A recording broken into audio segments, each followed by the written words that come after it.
What if I told you that the loudest voice in football could barely be heard? That a man who lost his larynx to cancer inspired generations not by shouting but by listening, and that his battles on the field were matched by the love he shared with his family? This is the story of Pierce Frauenheim, the coach, the father, the survivor, the legend.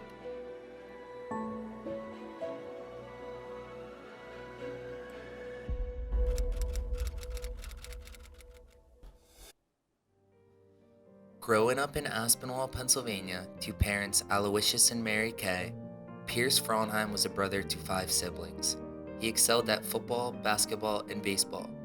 To him, sports weren't just games, they were a proving ground, opportunities to test himself, to grow, and to lead.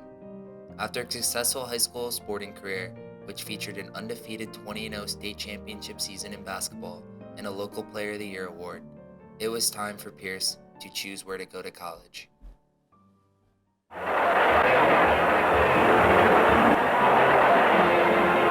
Rutgers is moving from its own 31. Speranza rolls out and hurls to Pierce. Frauenheim, hampered by an injured knee, ambles to the Tiger 35 and laterals at the last second for added yardage.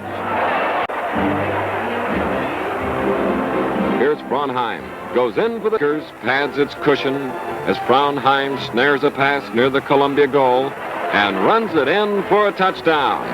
Rutgers caps its first undefeated season in 93 years with a 32-19 victory over Columbia. In 1959, Pierce committed to play football at Rutgers University by the way of assistant coach Bubbles McCoy with a scholarship of $2,200. In 1961, Frauenheim helped Rutgers football achieve perfection. Pierce had big contributions that year, notably with 2 interceptions in the season finale.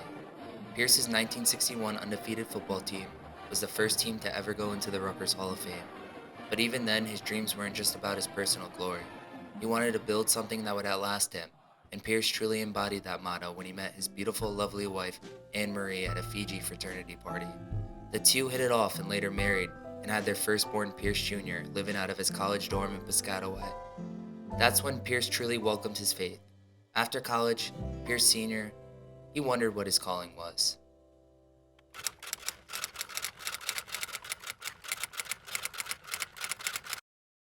In 1962, Frauenheim, alongside his good friend then, Father Kelly, met on a warm, sunny day, a meeting which cemented the foundation of Immaculata High School.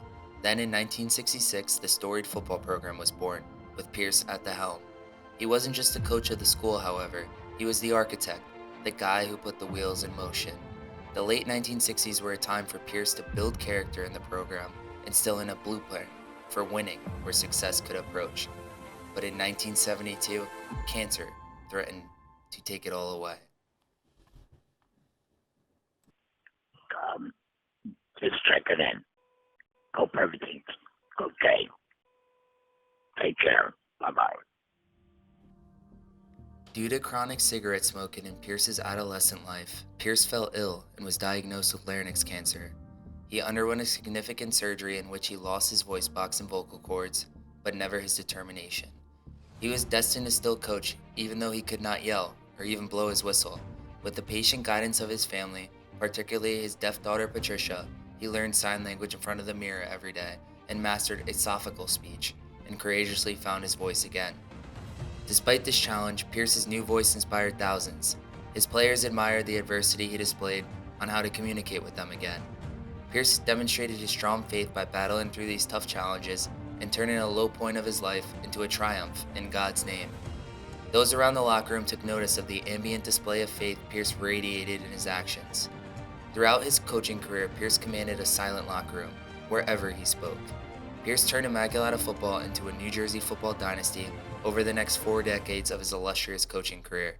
In his reign, Frauenheim's teams won 337 games, 23 conference championships, and 4 state titles, sending a bevy of young men into college and the NFL, not just as better men, but as Spartans.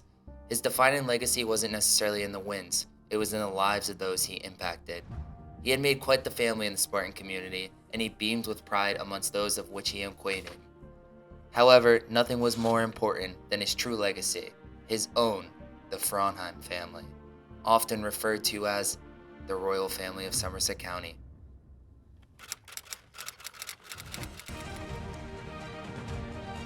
After stepping down in 2012 from his almost half-century reign as the Immaculata football head coach, Pierce, alongside his wife Anne, fully embraced becoming Hollywood grandparents, spending all their time with their numerous grandchildren, great-grandchildren, and kids at their shore house estate in Point Pleasant Beach.